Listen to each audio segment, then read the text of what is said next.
Good morning. Praise the Lord for this opportunity once again that He has given me magamit sa Ginoo to share His Word. And before kita mag-enjoy sa nato nga kamo, enjoy kita nga sa pagkaon sa hulong sa Ginoo. No?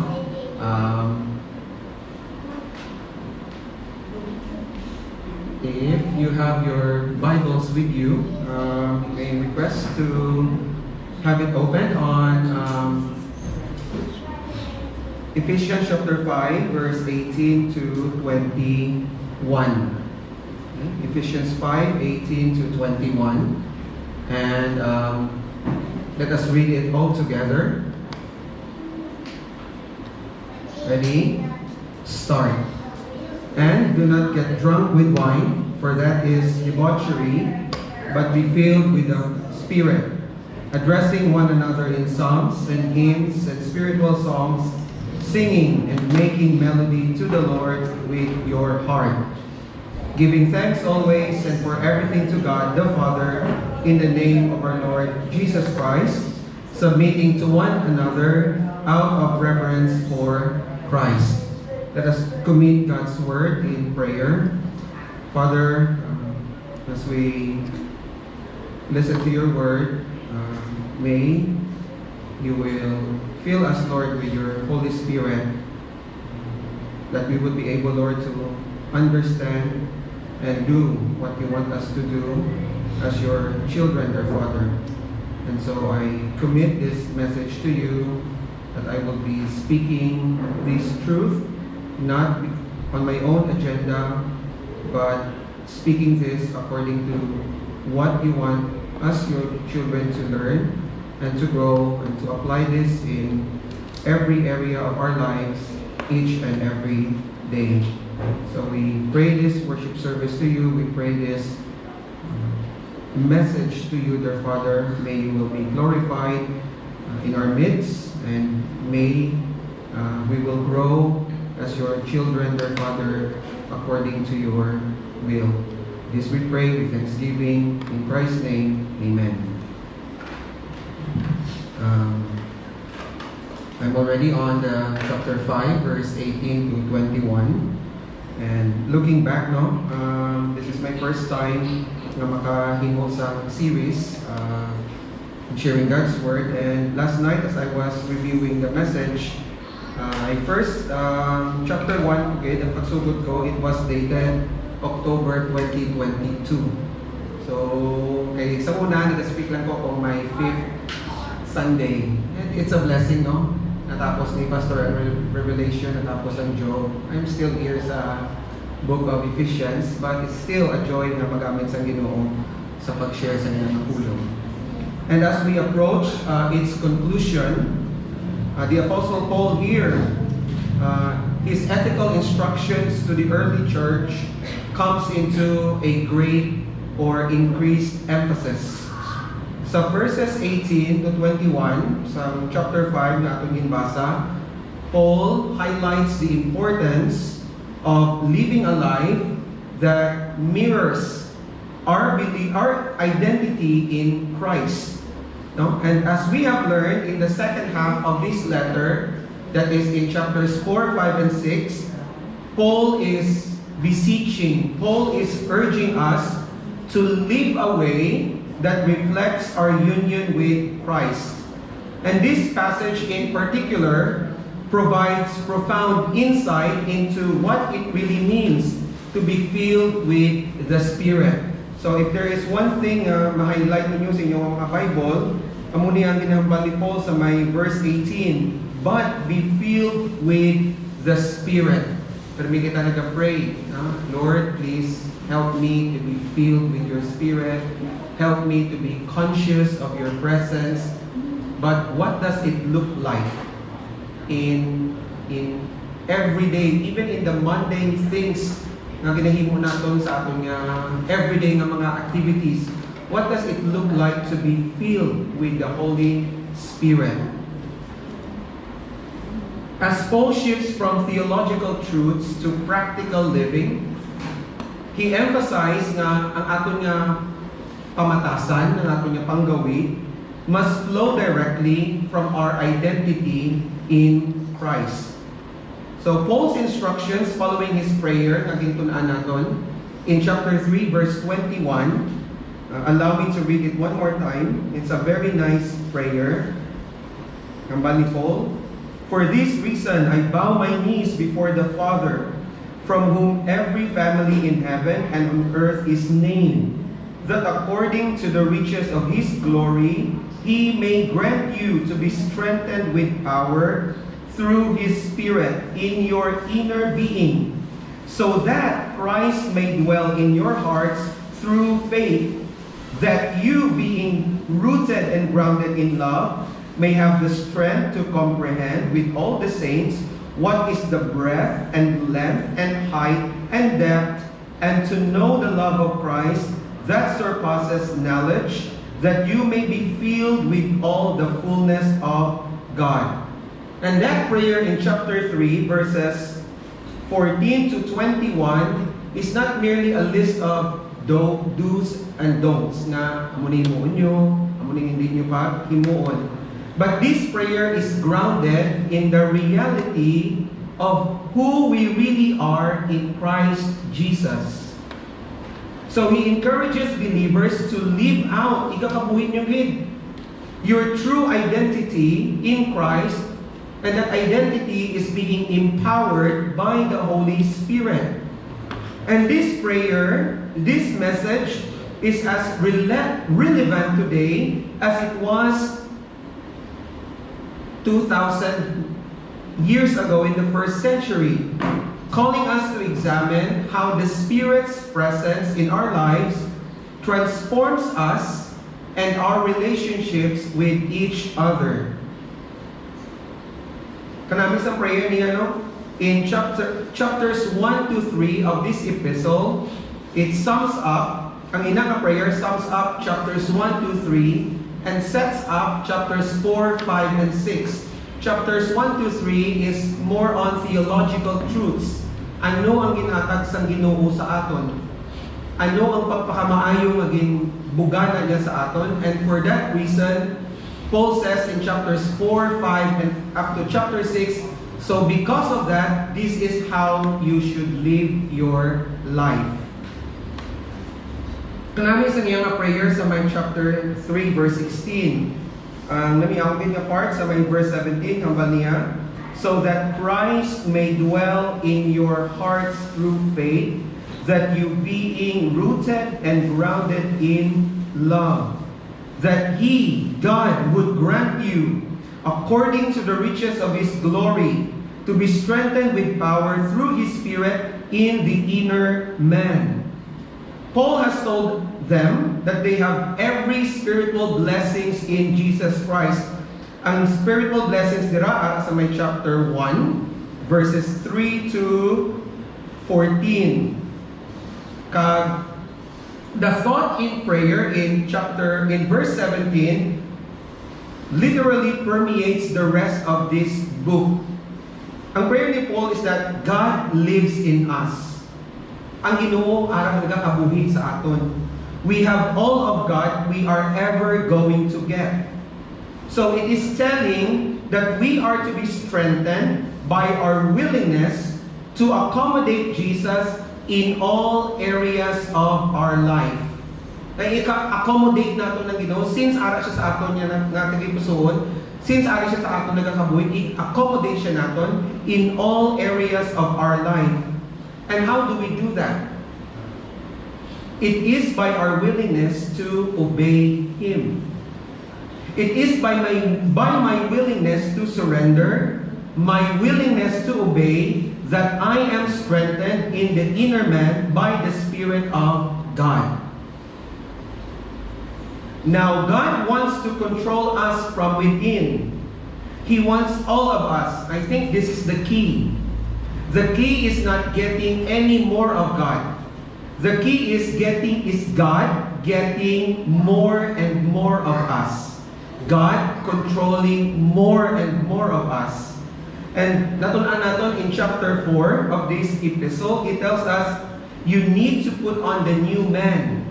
You need to wear your new garment. It's a brand new lifestyle. And remember, a garment is something that people see. So last time, nag-leader ko, nag-t-shirt lang ko. Okay, na-notice din sa asawa ko, sining niya, next time, kung pwede, mag-leader ka, you wear something na may pilyugin. Because a garment is something that people see. Therefore, anong inambal ni Paul sa chapter 4? What he is literally saying in the context is that if you are strengthened on the inside, it is going to show up on how you live, on how you relate with one another. This garment is a lifestyle. That's in chapter 4. The Holy Spirit is living inside of me, strengthening me. And the degree I am willing to surrender to Him is going magwagi na yan in a difference in the way I live and the way people see me on the outside. And in Ephesians chapter 5, datunan man naton, he tells them to imitate God, imitate Christ, imitate God's love. And he wants them to walk what? To walk wisely, making the most of the time.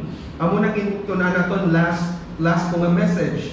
He says in verse 17, so then do not be foolish, but understand what the will of the Lord is. And I don't think we can miss what he is saying here. He is talking about the will of the Lord in our lives. And what is the will of the Lord in our lives? God's will is that we obey Him in every area of our lives, not just in some parts. Not just sa butang na, Lord, do ini do comfortable ko ni, but ini do hindi ko pa pwede ma-release sa imo. Okay? And that willingness to obey gives us the ability to have wisdom from above in order to make wise decisions, in order for us to redeem our time as we live as children of light in a world of darkness. So last Friday, may mga friends, I have friends who, kamusta ko, no, kamusta ka mo dira? I think it happened, an incident na tabo sa Tamarigid. So, are you close in that area? I said that our church is close, but kami, thankfully, we are safe. And ang ilang, usually, ang ginasupon is, do hindi talaga mapaktan ang kalibutan sa buong. And so, this is really telling us that we should live, we should redeem our time, we should make wise decisions as children of light in a world of darkness. And so, verse 18, anong ginambal ni Paul? Verse 18, and do not drink with wine, for that is debauchery, but be filled with the Spirit. So, ang pamangkot sa aton subong, as we reflect on these verses, as we try to ask ourselves on how to live our lives here while we are here on earth, is that how do we practically live a Spirit-filled lives daily? So, ang muna ginambal ni Paul, do not get drunk with wine, for that is debauchery, but ang focus natin is instead be filled with the Spirit. So, ang question for us is, how do believers, how do we, children of God, how do we practically live a Spirit-filled lives every day? What does it look like? There are two things we can see sa ining verse, and they are in stark contrast to each other. The first part of the verse says, do not get drunk with wine. The verb there is in the present tense. It means don't ever allow it into your lifestyle. It is an imperative mood too, which means do not get drunk is a command. There is no option. It is also in the middle voice. No? Isiling ni John Stott, ang middle voice in Greek, it means that the subject is both the actor and the primary participant or receiver of the action. So it means that we all have this responsibility to never ever be drunk with wine. So, as I read this text, napamangkot kung nga again, of all the prohibitions, nga agin ang Paul, do not be drunk with wine. Nga agin subpun niya ni. The historical context is, although Scripture consistently condemns all drunkenness, ara sa may Proverbs chapter 23 verse 29 to 35, ato niya slide. Okay. Amo na lang siguro. I-click na lang natin. Hambal sa ato niya, hambal sa Proverbs, no? Scripture consistently condemns all drunkenness. Grabe ang hambal sa Proverbs na yun. Niya, who has woe? Who has sorrow? Who has strife? Who has complaints? Who has needless bruises? Who has bloodshot eyes? Sino ina ng mga tao? Siling niya, those who linger over wine, who go to sample bowls of mixed wine. Then, nag-warn siya, do not gaze at wine when it is red, when it sparkles in the cup, when it goes down smoothly. Mugin siya, in the end, it bites you like what? Like a snake, and poison like a viper. And then, in padayon pa niya, next.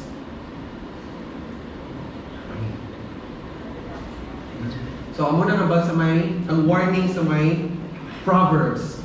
Katanda mo sa warning sa may Bibles, may harap agad sa may Isaiah, may harap man sa may 1 Corinthians, pero ginambal agad sa may Proverbs, no? Sa linya, it is not for kings, Lemuel.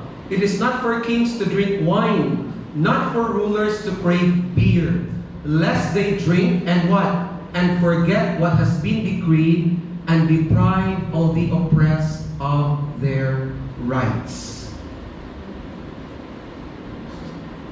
The context nga suggest ni Paul sa ining nga verse, Paul is really speaking especially about the drunken orgies commonly associated with many pagan worship ceremonies that day. They were supposed to induce some ecstatic communion with the deities. So, ang ilang na ceremony, mapahubog ka, may once mahubog ka, ang Ginoo will have a communion sa imo. So, this is the context. No? They were supposed to induce some ecstatic communion with the deities, na gin-refer ni Paul as the cup of demons. Sa may 1 Corinthians chapter 10, verse 19 to 20. Ginambal niya, do I mean then that food sacrificed to an idol is anything? Or that an idol is anything? Sabi niya, no, but the sacrifices of pagans are offered to demons. Next slide.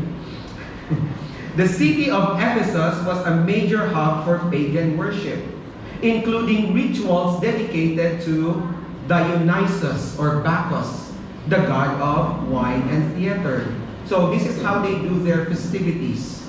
When they celebrate the god of wine, which is Dionysus, siling niya, ang ritual is, it involves heavy drinking, wild dancing, and ecstatic trances intended to achieve a state of divine possession by the god.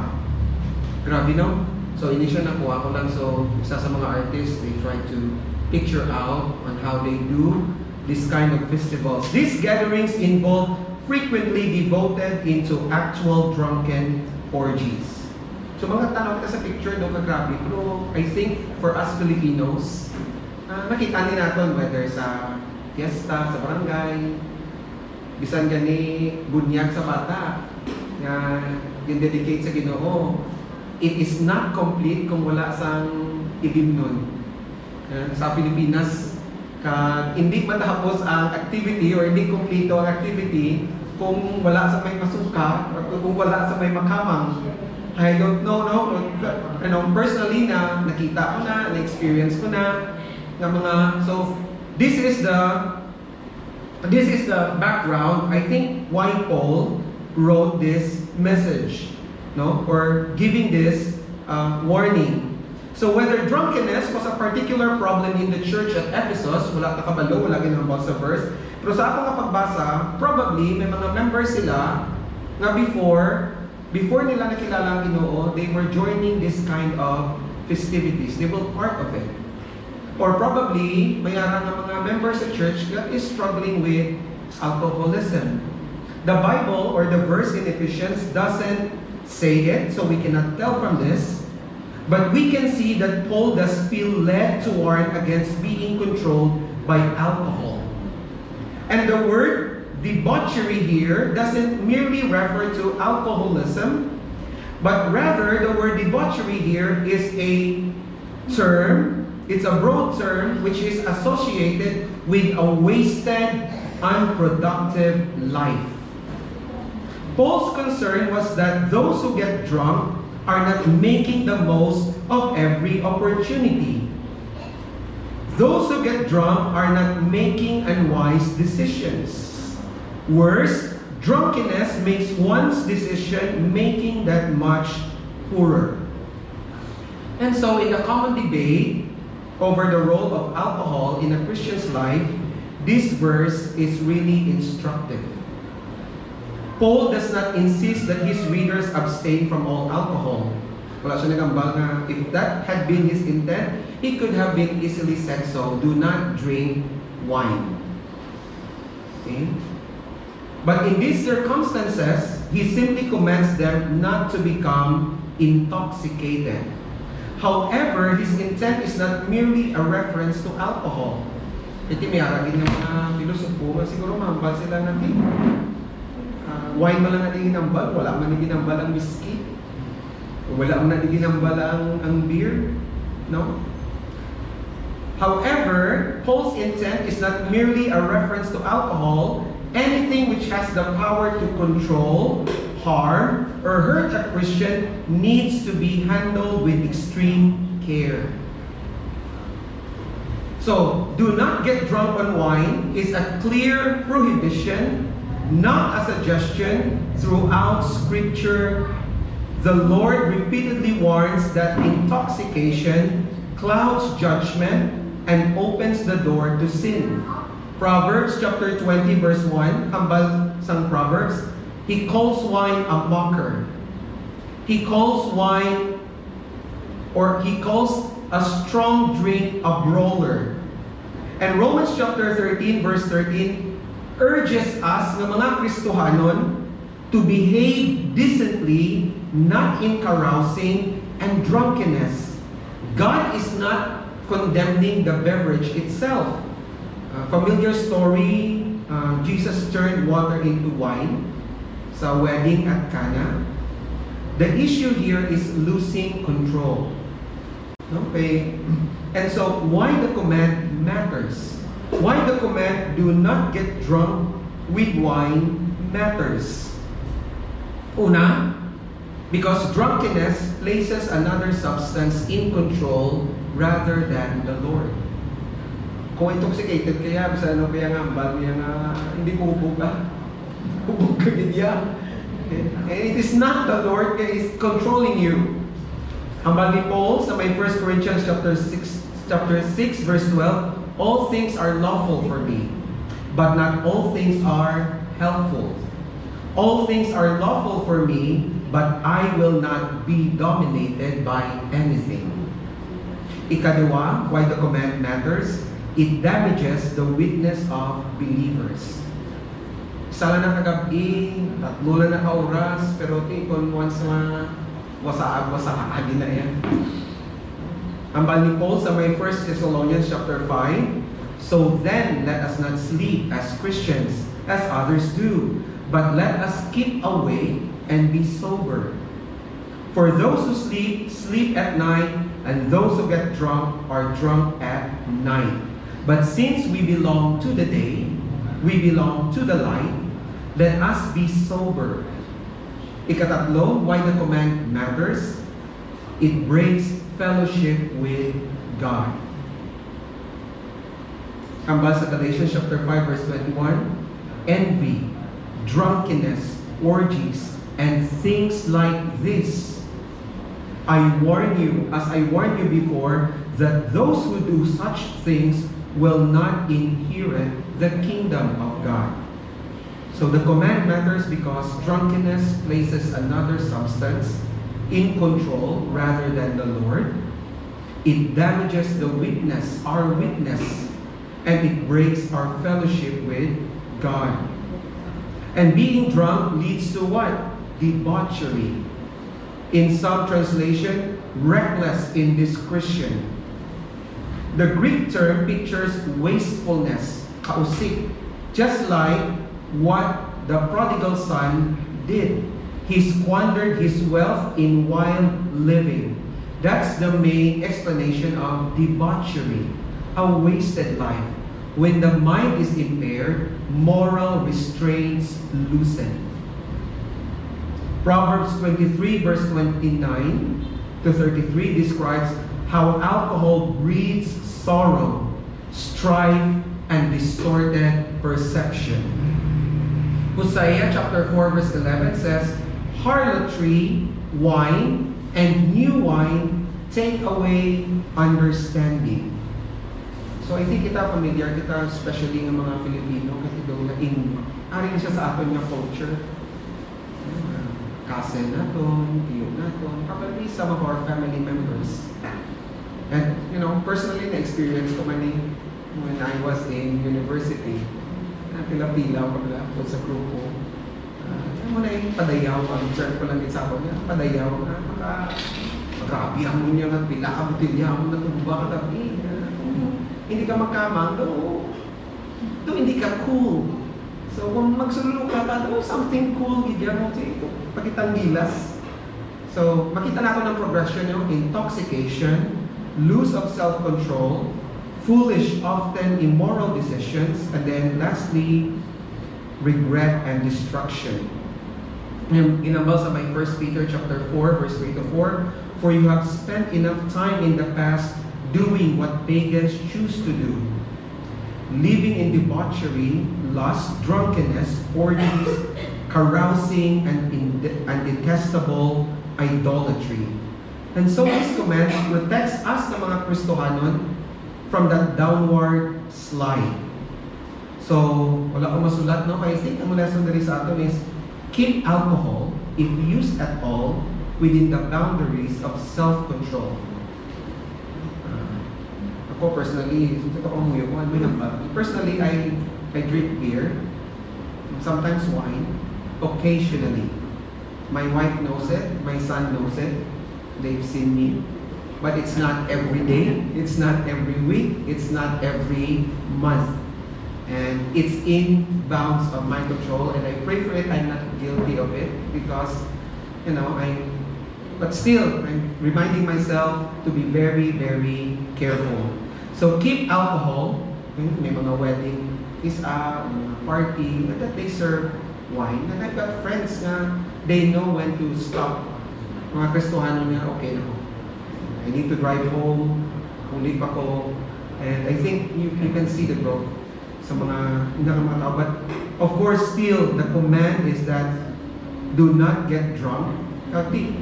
We know ourselves and we should just be very, very careful. So keep alcohol, if used at all, within the boundaries of self-control, or way, way, way much better, choose total abstinence. As many believers do in Daniel chapter 1 verse 8. In Daniel chapter 1 verse 8, anong binabali Daniel? But Daniel resolved what? Not to defile himself with the royal food and wine. You know yourself. Nakabalo ka kung di ka makadto once na tilawan mo na. So better choose a total abstinence. But instead, ano ang bali Paul sa aton? Be filled with the Spirit. What does it mean to be filled with the Spirit? What does it look like to be filled with the Spirit? Dili kita ma-focus sa feeling of the Holy Spirit. And being filled with the Spirit here is different from the indwelling of the Holy Spirit during our salvation. It differs from the indwelling of the Holy Spirit at salvation.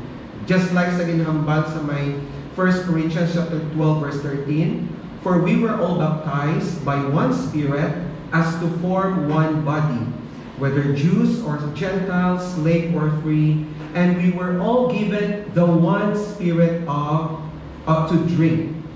Naginambal man sa John chapter 14 verse 16 to 17, and I will ask the Father, and He will give you another advocate to help you and be with you forever. And who is that? The Spirit of truth. Everyone who belongs to Jesus Christ has the Spirit of God living in him. You have the Spirit of God living in you. I have the Spirit of God living in me. Amuna ba sa may Romans chapter 8 verse 9? You, however, are not in the flesh but in the Spirit, if in fact the Spirit of God dwells in you. Nevertheless, we can hinder or stifle the work of the Spirit in our lives. Even though we have the Holy Spirit indwelling us, we can hinder its work, we can stifle its work in our lives. Amo na sa may 1 Corinthians chapter 5 verse 18 ginambal, do not quench the Spirit. Ephesians chapter 4 verse 30, do not grieve the Holy Spirit. Yes, we have the Holy Spirit, but we can grieve it. We can quench it. Sin and rebellion against God will hinder us from being filled with the Holy Spirit. When we give in to sinful temptations and worldly desires, when we lose control and we continue to do we know what is wrong, living as we did before, accepting Christ's salvation, we prevent God's Spirit from guiding, influencing, and governing our behavior. The Holy Spirit is grieved. The Holy Spirit is quenched. Why? For what reason? Because He is not allowed to reveal Himself to work out in our hearts as He wants to express it.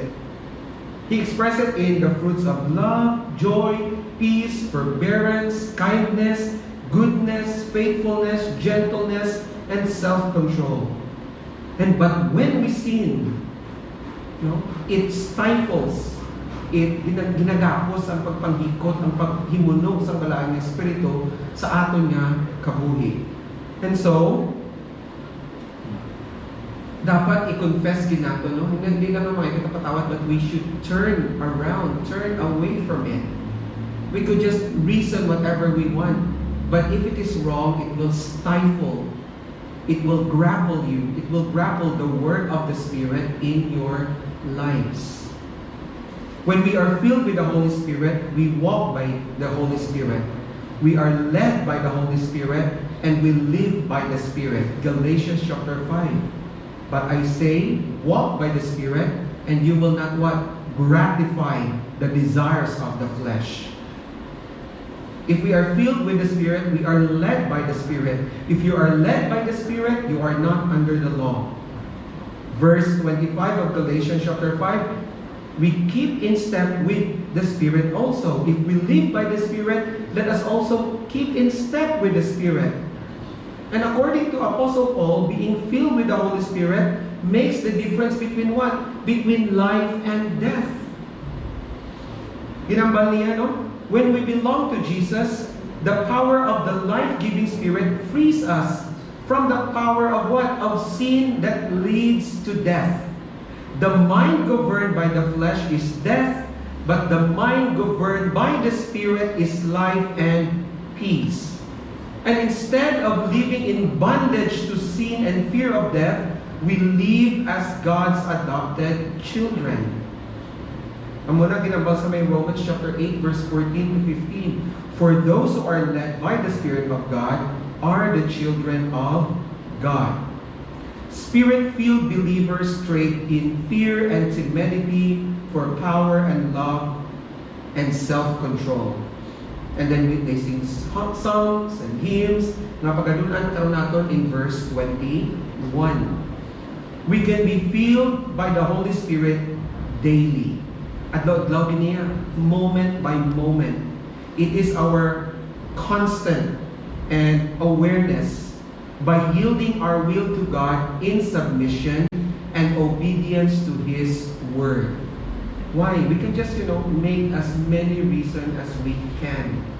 But amo ni ato nga basis, ang pulong gid sang Ginoo.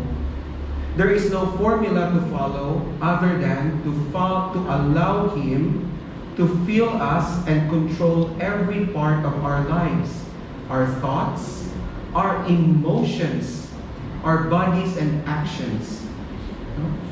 Kaya sometimes ang emotion mo pa nag-control instead of the Holy Spirit.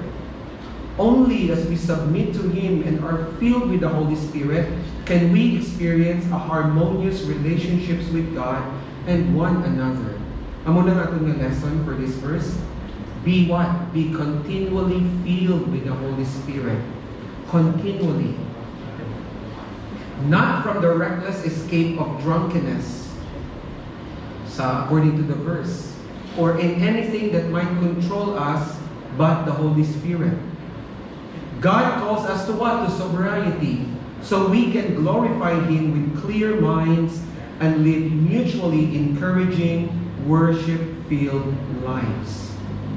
While drunkenness hands the reins to a substance that drags a person into reckless, wasted living, being filled with the Spirit places life under God's perfect leadership, producing holiness, producing joy, and fruitful service.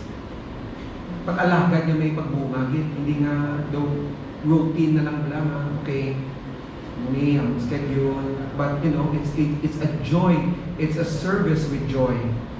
The choice is clear. Reject anything that dulls spiritual senses and actively seek the Spirit's continual fullness every day. So be continually filled with the Holy Spirit. Sa atong, in our work, sometimes malipatan natin sa atong kasukoon.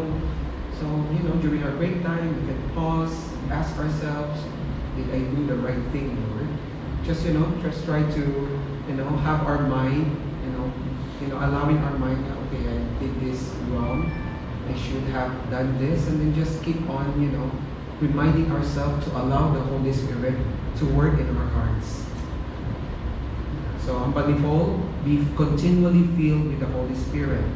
And now, verse 19 to 21, the Apostle Paul now lists the 4 benefits of being filled with the Holy Spirit. Verse 19, ano ginapa niya? Addressing one another in psalms and hymns and spiritual songs, singing and making melody to the Lord with your heart. What's the first benefit? Fellowship. Unang-unang nga bunga sa, being filled with the Holy Spirit. Addressing one another in psalms and hymns and spiritual songs. Ang King James Version, it renders speaking to yourselves in psalms. This does not mean that Spirit-filled believers talk to themselves. There are moments nga I talk to myself kung gamurmur ka pala, kung magbasa ko daw ka na yung mga parents man, and then sometimes kapungko ko. I'm trying to, ako ni-reply man, and then sometimes nagamurmur ka, may student will ask me, teacher, who are you talking to? Walaan, nag-practice na ko kung nag-read ko karong sa inyo. So next time, may sapat na ko, I am being filled with the Holy Spirit. That's why I'm talking to myself. But actually, it does not mean that if we are filled with our Spirit, with the Spirit of God, we talk to ourselves. However, sa ni John Stott, the Greek use of the reflexive here can equally be translated to each other. And this does not mean that if we are filled with the Spirit, we stop speaking to one another and start singing to one another instead. Can you imagine us talking about kanta wala kita? Hi Bets, ano mo pamahaw ka hina? Here, the context indicates that this is about public worship. Whenever we assemble as children of God, we love to sing both to God and to each other. Sometimes we sing responsibly. Kung si Tito Mike mag-leader, first stanza men, second stanza ladies, and then all together. This is what the Jews did before in the synagogue. and as the early Christians do. Also, some of the songs we sing are in reality not in worship of God, but mutually exhortation. Psalms chapter 95, ginambal, "O come, let us sing to the Lord. Let us make joyful noise to the rock of our salvation." Diri no makita, a fellowship in worship is a reciprocal to invitation to praise. So first benefit of being filled with the Holy Spirit is fellowship. Secondly, aram gyapon sa may verse 19, worship. Ano ginambal sa may second part? Singing, and making melody to the Lord with your heart. Here, the singing is not to one another, but to who? To the Lord. Okay? Ang Revised Standard Version might be right in translating the following words. It says, with all your heart. The Greek phrase probably means in your heart. As in Colossians chapter 3 verse 16, "Let the word of Christ dwell in you richly, teaching and admonishing one another in all wisdom, singing psalms and hymns and spiritual songs with thankfulness in your heart." So here, this is an instruction, tinambali dyan, start now. Singing songs in your heart is an instruction from which a musical people, try ko nga yun, libag. Kaya aram maging tao natin, libag. Okay? In which a musical people unable to sing in tune have derived much comfort. Why? I am singing this song in my heart to the Lord. In this case, telling ni John Stott, it may be a silent worship, although at the same time, this silent worship is inwardly joyful and melodious. Without doubt, Spirit-filled Christians have a song of joy in their hearts. And Spirit-filled public worship is a joyful celebration of God's mighty act. So first blessing, or first benefit is fellowship. Second is worship. Ano nga ba ni David Gotsik? Sabi niya, when we are filled with the Spirit, we will have a desire to worship God and to encourage others in their worship of God. Ang ato na take away for these verses, believers are called to what? Are called to vibrant, communal, and heartfelt worship. We speak encouragement to one another, employ a rich variety of psalms, hymns, and spirit-given songs. We cultivate an inner melody that never fades, and aim every word and note towards the Lord. Not just for us to feel good, but aim every word and note to the Lord. Rooted in Scripture, this lifestyle of praise transcends the church and magnifies God's glory. Ikatatlo na benefit, makita sa may verse 20. Giving thanks always and for everything to God the Father in the name of the Lord Jesus Christ. What is the benefit of being filled with the Holy Spirit? Kung puno ka sa Banal na Espiritu, it is what? Gratitude. Ang kabuhi nga may pagpasalamat. The call to thanksgiving is not uncommon in Paul's letter. The grumbling spirit is not compatible with the Holy Spirit. Grumbling was one of the besetting sins of the people of Israel. They were always murmuring against the Lord and against Moses. But the Spirit-filled believer is full not of complaining, but instead of what? Of thanksgiving. Kung basahin natin ang text, it reads that we are to give thanks always and for everything. But we must not press these words literally. For we cannot thank God for absolutely everything, including blatant evil. No, kaya ang ni John Stott, there is a strange notion gaining popularity in some Christian circles that the major secret of Christian freedom and victory is what? Unconditional praise. Makambal ka, salamat ko sa akong ibana. Ibisan pala hugog lang ni, palabulang, gastador. Wala niya man kami ginapabayaan na nahimunan niya man ang pinanglano naman sa balay. O magdaog sa sabulang, di bakla niya man kami namutakong na TV. Or salamat ko sa akong niya asawa, bisan pala tongits lang niya pinamadyo.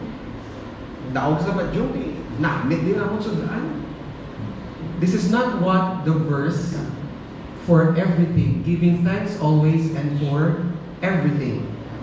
Of course, kita ng mga kanakan sa Ginoo, learn not to argue with Him in our suffering, but to trust Him. Of course, di kita masalamat nyo. Grabe Lord, salamat nyo din bahaan ko. Of course, ubaan ng balay.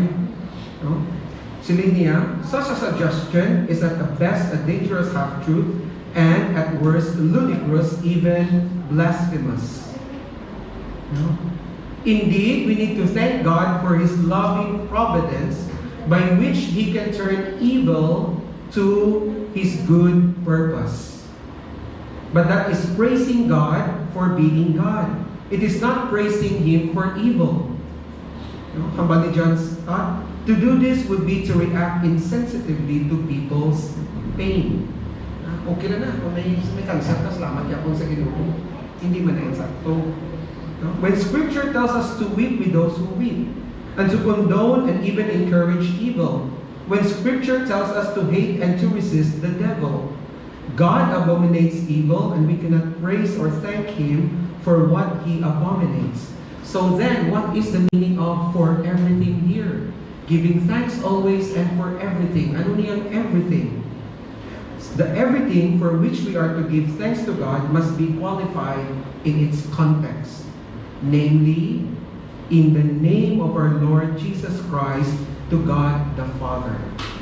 Our thanksgiving is to be for everything which is consistent with the loving fatherhood of God and the self-revelation He has given us in Jesus Christ. When we are filled with the Holy Spirit, we give thanks to God our Father in the name of the Lord Jesus Christ. Once again, makita natin ang doctrine of Trinity working. So, muna nga itong lesson for this verse. Believers should make what? Continual gratitude a hallmark of their lives. Instead of grumbling, no? We are called to deliberately voice our thanksgiving, direct it to the Father, apply it to every circumstance. Now, of course, may mga pagtilaw. We thank the Lord that He is, helping us getting through those challenges. And grounded in the authority and saving work of Jesus Christ. One blessing of being filled with the Holy Spirit is a heart of gratitude. So we should make continual gratitude a hallmark of our lives.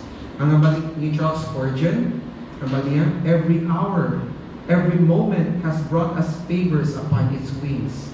Grabe mo ng terms ng Old English, no? Kanya, look downward and give thanks for you are saved from hell. Tulok ka nos dalong ng salamat. Nagiluwas ka sa Ginoo sa impyerno. Look on the right hand and give thanks. Why? For you are enriched with gracious gift. Look on the left hand and give thanks, for you are shielded from deadly ills. And said, lastly, look above you and give thanks. Why? For heaven awaits you. And lastly, kaapat nga benefit of being filled with the Holy Spirit, makita sa may verse 21. Chapter 5, verse 21, anong ginambal? Submitting to one another out of reverence for Christ. Ang Revised Standard Version, sa ininga verse, they start a new paragraph. Kaginhimo ni nila nga imperative. Pero sila ni John Stott, in fact, this verb, submitting, is in present participle, dependent on the command being filled with the Spirit like the preceding three. Sometimes may mga tao nga balo na I am filled with the Holy Spirit, but they are being what? Arrogant. Sila rin ang dabo nga nabalaan. No? Being filled with the Spirit because they know a lot, but mga palakaway. Hindi makakita kung sino kinamin sa aton. But here, humbly po, the Holy Spirit is what? It is a humble spirit. And those who are truly filled with Him always what? Displays the meekness and gentleness of Christ. I like the word meekness and gentleness because in Greek it means strength under control. Okay? It is one of their most evident characteristics that they submit to one another. They also submit to Christ for what? For their mutual submissiveness. We submit to one another because our mutual submissiveness is not what? Is out of reverence for Christ. We are doing this for the Lord. Out of reverence in Christ. Ang ni John Stott, it is more familiar terminology submitting to one another in the fear of Christ. Those who are truly subject to Jesus Christ do not find it difficult to submit to each other. No? Such are the wholesome results of the fullness of the Holy Spirit. Ang ating submission is not because nga palawi-luoy, or it's not because nga for any other reason, but we are submitting to one another out of reverence. We are doing it for the Lord. No? Ang ni John Stott, those who are truly subject to Jesus Christ do not find it difficult to submit to each other. Such are the wholesome results of the fullness of the Holy Spirit. We are all concerned about our relationships. If we are filled with the Holy Spirit, we shall be harmoniously related both to God, worshiping with joy and thanksgiving, and to each other, speaking and submitting to one another. In short, Spirit-filled believers love God and love each other. Which is hardly surprising since the first fruit of the Spirit is what? Love. So ang aton yung lesson for this verse is, we should submit consciously and mutually to one another, freely offering our service out of what? Out of all for Jesus Christ. By yielding our wills, we serve one another. We showcase the sacrificial love of the Savior.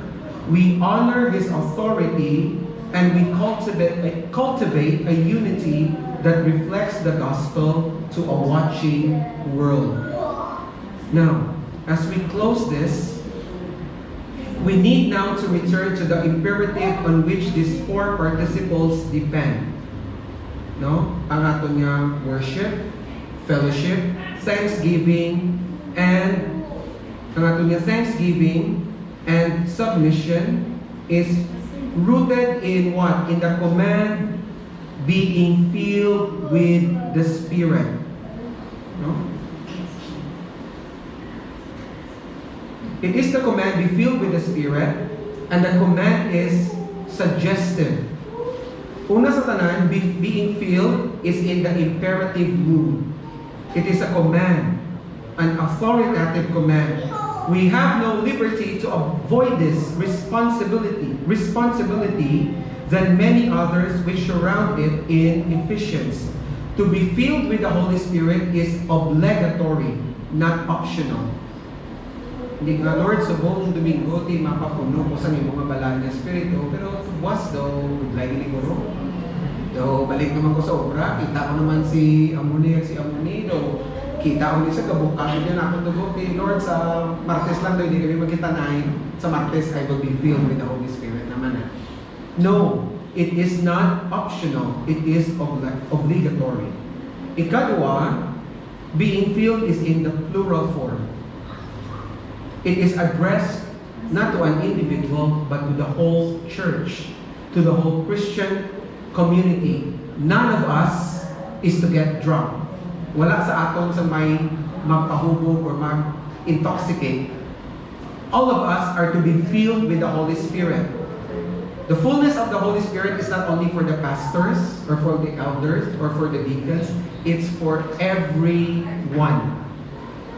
Ikatatlo, it is in the passive voice, meaning that the focus is on the person receiving the action.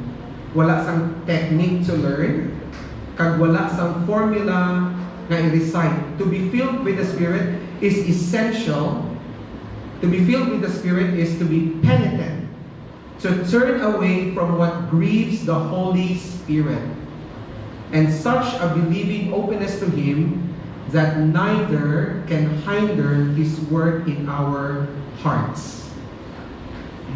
Pag namin ginabasa Colossians, it's not that let not the Spirit fill you. Mabasa Colossians siya, let the word of Christ dwell in you richly. So hindi natin sila pagbulagon. We must never separate the Spirit and the Word. They work together. Ano ang inambal sa pulong sa Ginoo? And based on that word, you surrender to the Spirit. To obey the Word and to surrender to the Spirit are virtually identical. Ikadua, it is in the present tense. Being filled is in the present tense. In Greek, in Greek, there are two kinds of imperative, two kinds of command. The first one is in aorist form. Ang aorist is a single action. Just like sa ginaba ni Jesus Christ nga, i-fill ang wine. Once na na-fill ang wine, complete ang action. Tapos na. That's an aorist form. But in this case, being filled is in the present. Action, continuous. Be filled with the Spirit. Paul here is using the present imperative, implying that we are to go on being filled. Being filled every day, every moment, every minute, every hour. We have been sealed with the Spirit once and for all. Inaya, once and for all. But we need to be filled with the Spirit. And this is and go on being filled every day and every moment. Ang isa ka illustration niya nakita ko, siling niya sa isa ka pastor. Imagine drinking a cup of water. Ay nauhaw ka. So, pununin mong baso, and then you drink all the water in it. Tapos, ang ubos na, uhaw ka pagyapon, you refill it. You fill the cup, and then you drink it again. So, you have the filling, and then empty, and then refilling, and then empty. Siling niya, that is a total dynamic misunderstanding. Hindi nga, Lord, Sabado na, Domingo na buwas, Sabado sa gabi, mamalandong ko.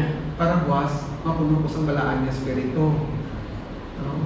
Monday, ito kapag ligid, gawin ko lang sa Tuesday at sa Wednesday. Being filled with the Spirit, habang niya, is speaking, taking that same glass, buksan ini, so it becomes an open pipe. A clear channel. Kasi niya, you try to submerge it in a flowing river and let the water rush straight through it. So niya, that is what Ephesians 5 verse 18 means. Ang Holy Spirit isn't supply that runs out.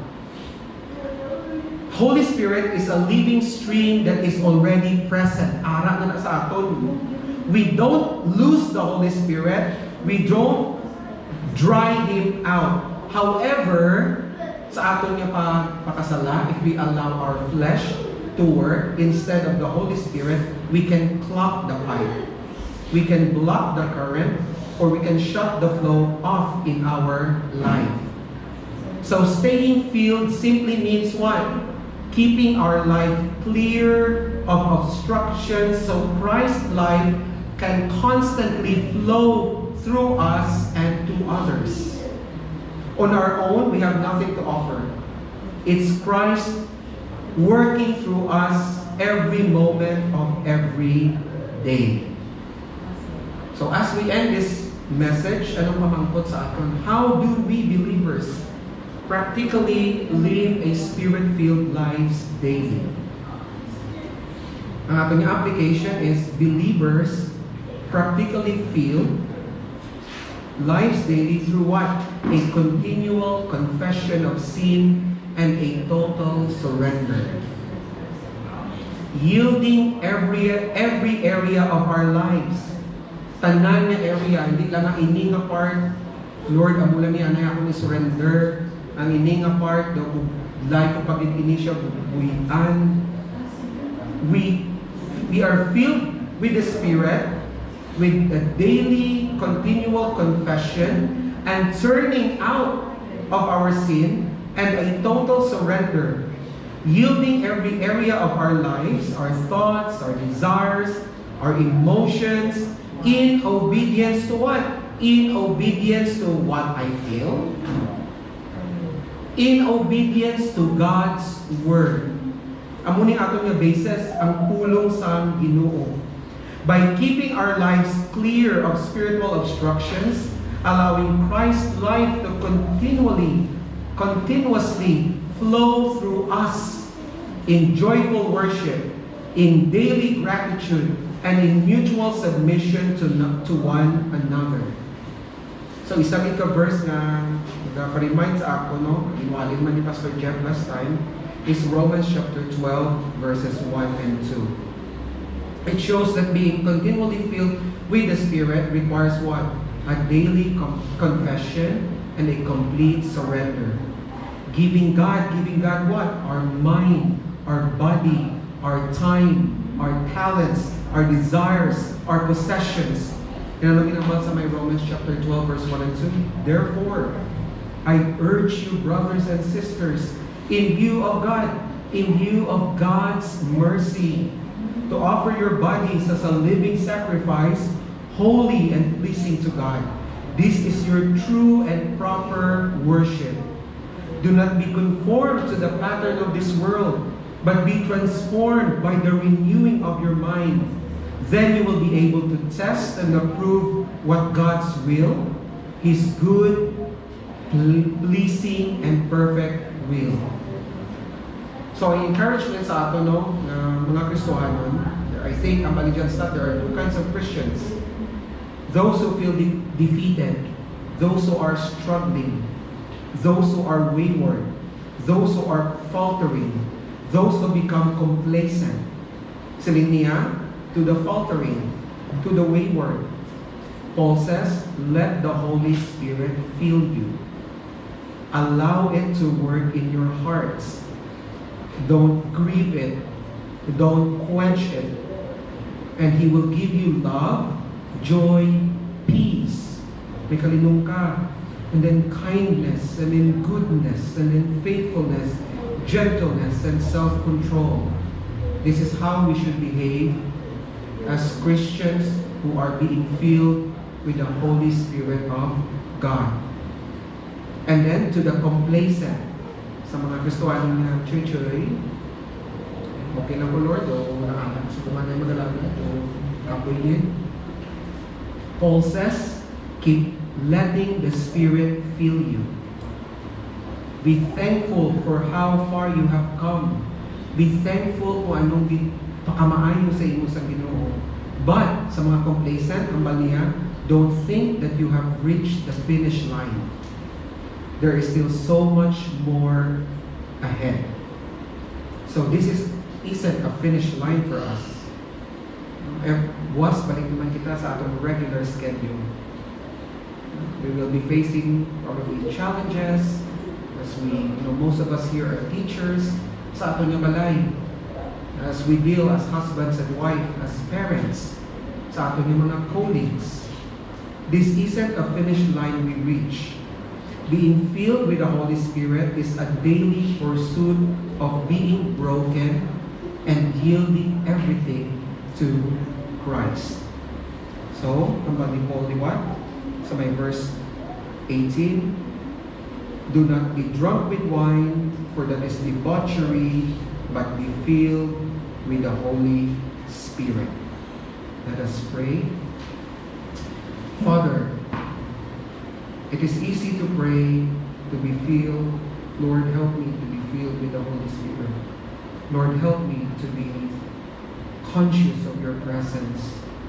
But I hope, Lord, that these words will not just regular words that would come out from our mouths, but it would come out in our hearts, in the way we think, in the way we talk to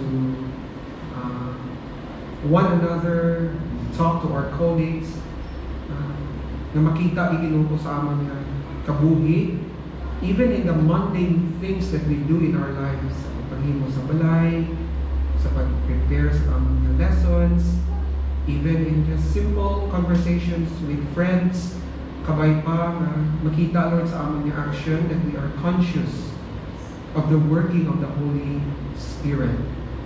And I pray, Lord, especially with the things that is going on sa kalibutan, sa among nasyon nga inabaha, sa inyong lugar that is facing tragedies of mga aksidente, Ginoo, shooting incident. Kabay pa, Lord, nga kami nga mga Kristohanon would really do our duty to be a spirit-filled people, so that ang mga tao among Lord na sugata every day, whether ang among mga tupagbalay, ang mga co-workers, will really see the difference in us in how we live our lives. So Father, we ask, may you forgive us of our sins. Help us, Lord, give us the strength to turn away from it. And may the Holy Spirit, Lord, will work out not just today, but in every moment of our lives. We commit these things to you, Lord, with thanksgiving. We pray these things in Jesus' name. Amen.